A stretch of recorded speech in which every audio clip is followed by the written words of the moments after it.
Today I'll be presenting the barriers to manufacturing employment for veterans with traumatic brain injury, both employee and employer perspectives. For some background, traumatic brain injury, or TBI, is associated with persistent cognitive and physical impairments, including deficits in memory, attention, executive function, and motor planning. These challenges can significantly limit successful reintegration into the workforce. Among veterans, TBI is highly prevalent, with approximately 67% reporting at least one lifetime injury. At the same time, the United States is facing a growing shortage of skilled labor, with approximately 600,000 unfilled positions. A gap is projected to increase over 2.1 million by 2030. Veterans with TBI represent an under-recognized and underutilized skilled workforce that could help address this critical shortage. However, there is limited understanding of the specific barriers veterans with TBI encounter in workplace settings, particularly in manufacturing environments, where cognitive and physical demands are high.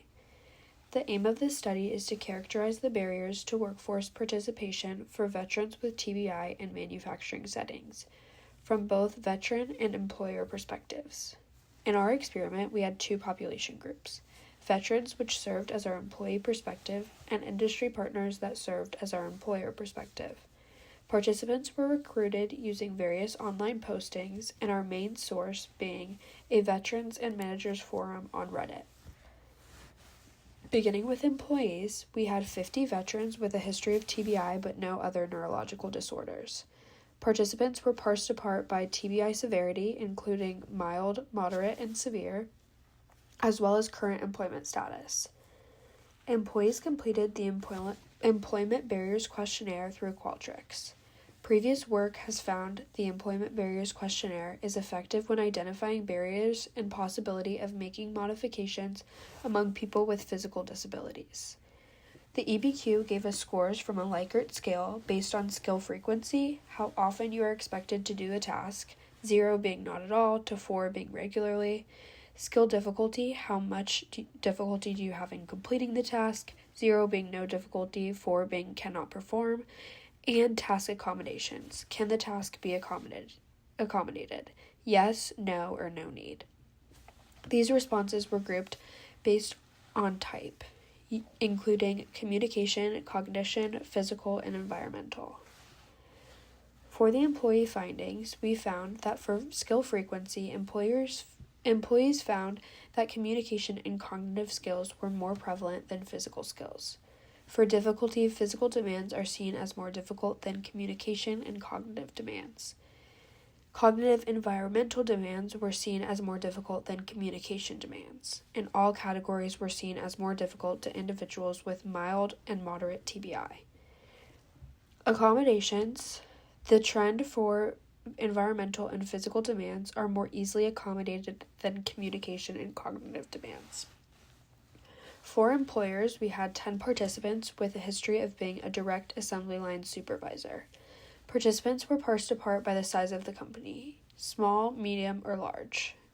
The employers completed an in-house Qualtrics survey that rated the core skills expected of employees and perception of TBI-related employment factors. Both were rated on a Likert scale, 1 being strongly disagree to 4 being strongly agree. Skills were assessed in 3 categories, matching the EBQ: communication, cognition, and physical. Perception was assessed in 5 different categories: concerns about safety and productivity, benefit of employing persons with TBI, experience with working with a person with TBI, inclusivity of the hiring process and company culture, accommodations and how easy they are to implement in the company, and higher ratings on the Likert scale corresponded to the greater agreement in these categories across the board. Employers rated physical and cognitive skills as most critical in job requirements, and employers also rated that prior experience and potential benefits are the strongest factors to consider when hiring individuals with TBI. In conclusion, based on this information, physical demands are hardest for employees but emphasized as a core skill in return to work for employers. Employees, however, did rate that physical demands were more easily accommodated than other categories.